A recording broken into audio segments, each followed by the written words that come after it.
মনে করবা আমি বাচ্চা গেছি, তোমার হারানোর যন্ত্রণার ক্ষত বিক্ষত হওয়া শরীরটা অবশেষে মুক্তি পেয়েছে।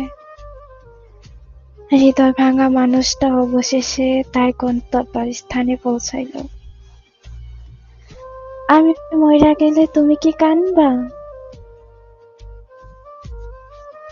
আমার এই কথাগুলা বহুবার মইরা গেছে জানো। 3 মাস, বছরের পঞ্জিকা কিংবা নক্ষত্রের মতন ফিরাইছি তোমারে মায়া কইরা। তবুও তুমি পীড়িত বুঝলা না। বাচ্চা থাকতে তো ভালোবাসা আলাদা কইরা বুঝলা না। মইরা গেলে কি তুমি চিমটি পরিমাণ ভালোবাসা বুঝবা? তয়